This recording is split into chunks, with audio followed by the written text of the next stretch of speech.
उन्होंने कहा कि वाले साहब ने पता है? मैं कहा हाँ जी, उन्होंने इजाज़त लेके आया। उन्होंने टेलीफोन किया रियाज शायद, वो फिल्म गरनाता बना रहा था। तो उसने कहा जी एवेन्यू स्टूडियो आया। हम पहले भी एवेन्यू स्टूडियो के चक्कर लगा चुके थे। अच्छा। हमें अंदर नहीं जाने दिया किसी ने। हमारे साथ कई लंबे लंबे बालों वाले वहाँ हीरो खड़े थे। सो उस दिन मैंने वो मियाँ मुर्तज़ा का कार्ड एवेन्यू स्टूडियो का बाद में मैं लीगल एडवाइज़र भी बन गया, पर दैट्स अनदर स्टोरी।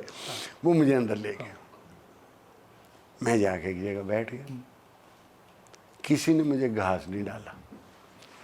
ठीक, ऐसे कम फहम लोग जी को काम बात हो कदर ही नहीं। सुन मैं बड़ी दर्दनाक मैं रो पड़ूंगा। बेटा तौलिया देना, बल्कि बोरी ले आओ।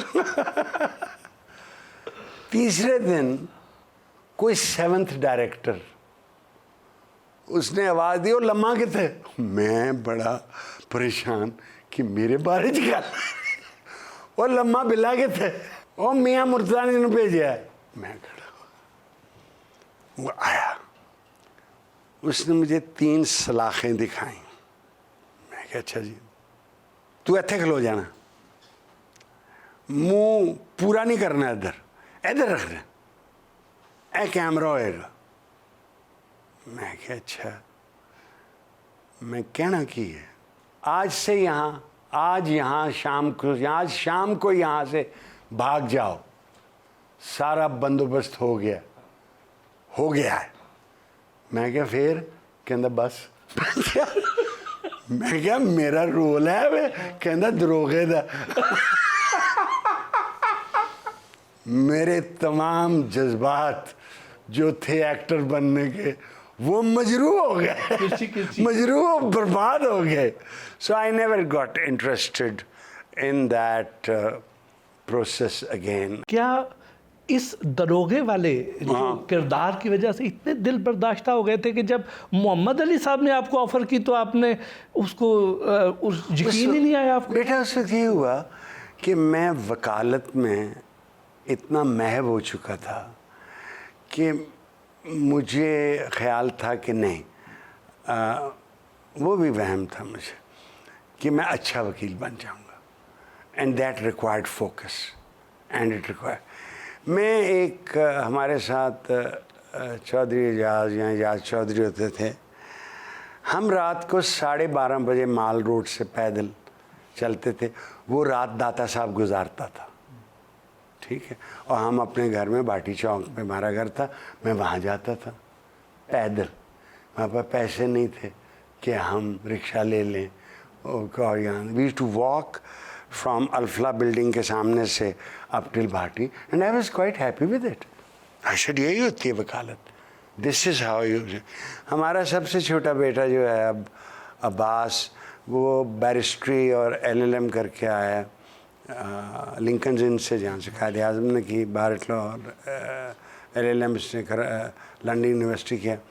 तो वो खफा होता है जब मैं उसे कहता हूँ कि ये सिर्फ मोहरें हैं, ये आपको इजाज़त देती है वकील बनने की, ये आपको वकील नहीं बनाती। You have to learn it. तो उसको खफगी होती है इस बात की। मैं बारट लॉ कर गया, मैं क्या बड़ा अच्छा करके आया, but you have to learn the trade. ये एक स्किल है जो सीखनी पड़ती है। देखिए मैं आपको एक वाक़या सुनाता हूँ। जब शोहरत आपसे चली जाती है, यहाँ मैं रहता था 105A बाबर ब्लॉक, हमसे सामने गली में नदीम एक्टर रहता था, वहाँ हम बैडमिंटन खेलते थे, हाँ और भी आते थे लोग खेलने। मुझे एक दिन बैठने ने कहा मेरे साथ चलो। मैं कहा कहाँ जाना? फ्लैश खेलना। सो हम गुलबर्ग के घर में हो गए। मैं चूँकि जुए की आदत नहीं पड़ी, मैं कहा मैं देखता हूँ। मैं सबके पत्ते देख के तो मैं देखता था क्या करते हैं। इतने में एक डायरेक्टर आए, वो 25,000 रुपया नदीम को पकड़ा दे। सामने वहीद मुराद बैठा हो। फिर एक और आधे घंटे बाद डायरेक्टर आए, वो फिर 25,000 रुपया पकड़ा दे। अब मैं वहीद मुराद की शक्ल देख रहा हूँ। इट वॉज एन एग्जाम्पल कि फेम, शोहरत हैड बाईपास्ड। उसको मिल रहे थे, बिकॉज नदीम का अरूज था और उसका जवाल हो चुका था, और मुझे उस पर रहम भी आया। इसलिए मैंने शोहरत को कभी संजीदगी से नहीं लिया। एक चीज़ है जो आती है चली जाती है।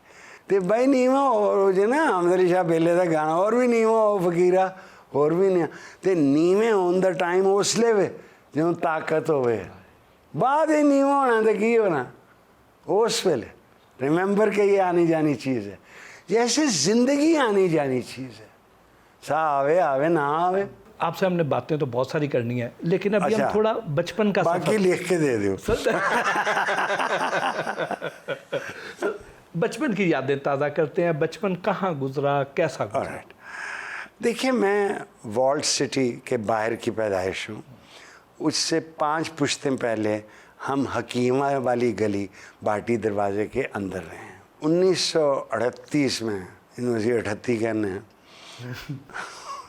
मेरे दादा ने ये मकान बनाया जहाँ हम रहे और वहीं मैं बचपन गुजारा।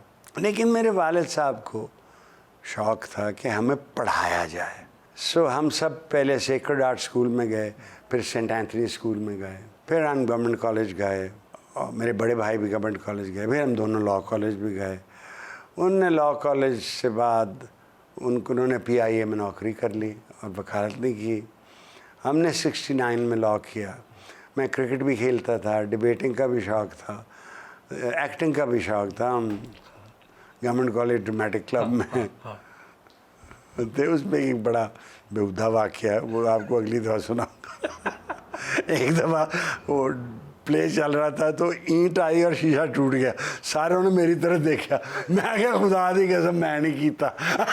मैं नहीं इट मारी, मैं तो नाल खलोता। मुझे पता था किसने मारी।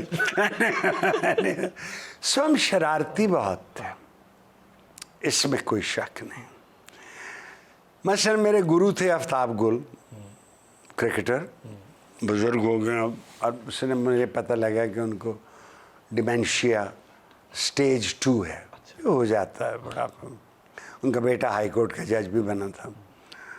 और वकार अहमद जो टेस्ट क्रिकेटर थे, doctor Dilawar Mahmood MAO college के प्रिंसिपल उनके वालिद थे, और मैं लेतड़ा।